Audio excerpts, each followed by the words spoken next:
Okay, so this is my rehearsal journal for week 3 of our horror walk project. And this is the week finishing on Friday, the 9th of October.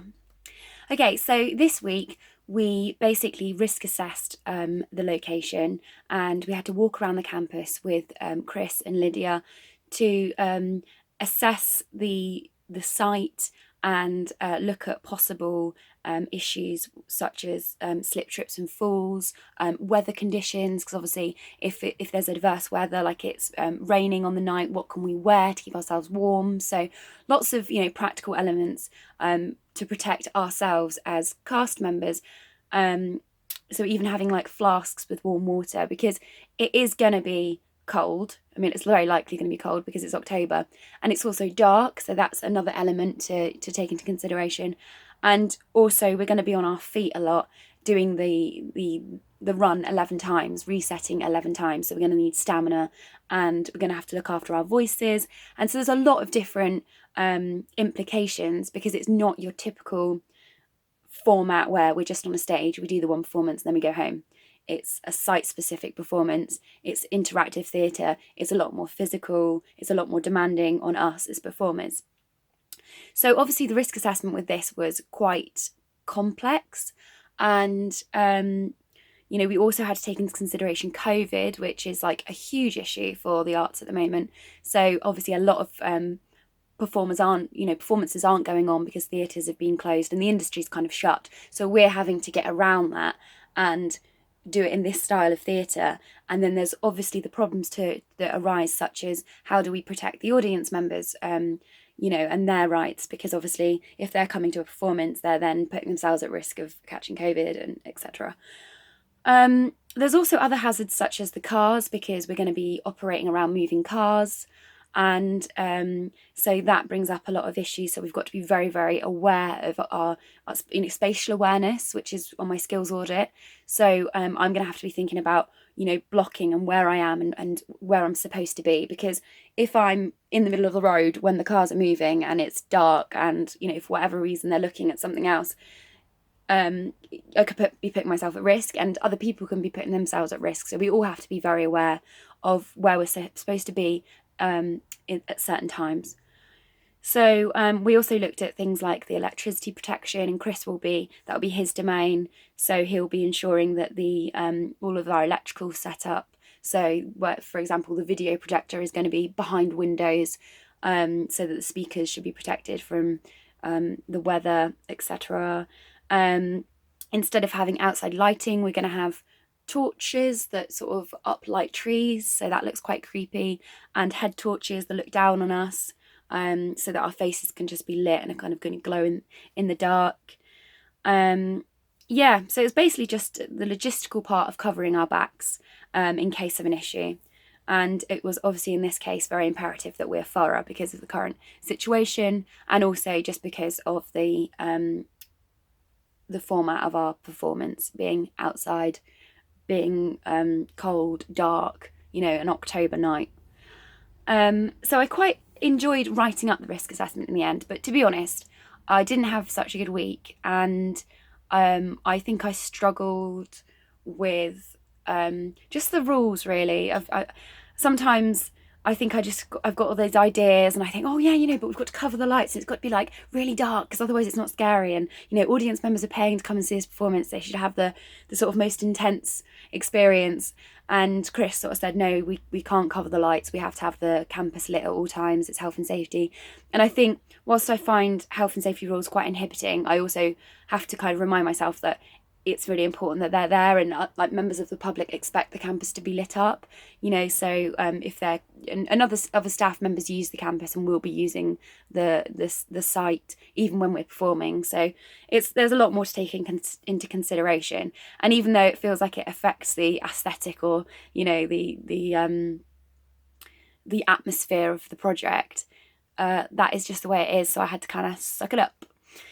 So yeah, that was a bit of a learning curve, I think, because as well, working, if I do work in a professional company, I need to get rid of my little rebellious streak and kind of think about, health and safety and things like that, because it's not all just a about creating art. It's also about ensuring that the audience and the cast and the staff members are all protected, and there's a lot of logistics around that. So that was interesting. Okay, this week I also looked at voice acting. So I found that quite well, I don't know, weird actually, because I used to host a radio station in Penzance, and I used to create little sort of voiceover moments, like little funny jingles and stuff like that. And I always loved doing it. My friend and I, we just self-edit them on some free sound software. And the more I've looked into it, that's kind of basically the world of voice acting. It's very kind of you're self-employed basically. You work for yourself, you create your sound clips, your sound bites, like I was doing, and then you just put them out there, and you put them on platforms such as the voiceover guide. There's just lots of websites that you can put your stuff onto. I'll link them in my evidence. To build up your own portfolio and to sort of say, look, I can do an American accent, I can do a crying woman for an advert, or I can do anything really, just how you can bend your voice and use it and reach those different pitches.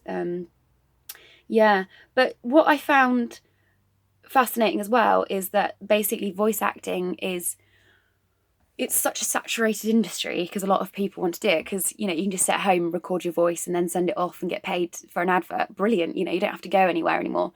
But because of this sort of style of people doing it from home, you need these online skills. You need to be your own employer. You need to have a level of professionality, and you need to have great business and entrepreneurial skills. So I looked into it, and I think at the end of the day, it comes back to a lot of like just your own skills as a promoter, how you promote yourself online.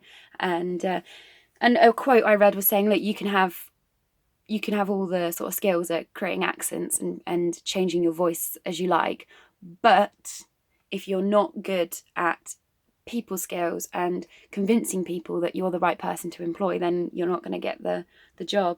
So that was interesting.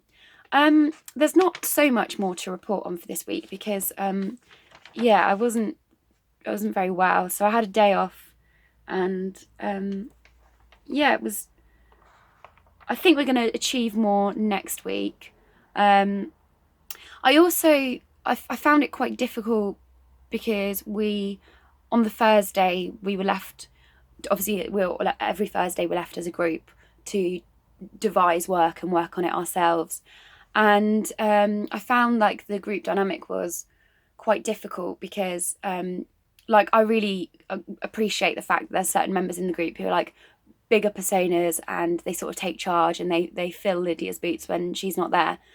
But I think there's just more communication that needs to happen, because it can't just be one person's ideas, or it can't just be them just sort of saying to other people, no, your idea isn't valid, because I feel like everyone's got a valid idea and everyone should be heard. So when we were performing in the room, I got a bit, I'd say I felt a bit redundant. I just sort of sat to one side, and I know this isn't a good way to be when you're working with a team, but I really felt annoyed. I suppose it's ego, probably, just kind of feeling like, well, I'm not wanted here, so I'm just going to sit to one side on a chair and sulk. And I had to kind of just get over that, really, and sort of say, like, maybe it's because I'm a bit older than the group. I sometimes think that I'm more experienced, but actually I'm not that experienced. I've not been an actress properly before. I've not worked with a company as such. Well, I have, but it was just, we just learned a script and we performed the play. It wasn't so much devising a play from scratch. So it's just so many more dynamics, and I think I really struggled with the fact that I felt like I had important things that I needed to do. Like, I really wanted to record my video, and I still wasn't able to do that, so I'm going to do it next week. And I wanted to start recording the sound, because I was like, this is quite a key part of the performance, because without sound, there's no effect, there's no narrative that coincides with the action that's taking place outside the car. So I created a sound effects map, don't know if you can see it, but it's like the college campus. And I put points of action, like point 1, point 2, and then around it I put where the different sounds are going to come in. So things like tapping noises take place on the bus lane. You've got these dungeon dripping cave sound effects coming around outside level 4 reception. Yeah, so I'm gonna sort of make that look more professional and stick it up and see what the team think. But yeah, so it was I learned a lot this week, but it was very difficult. There we go.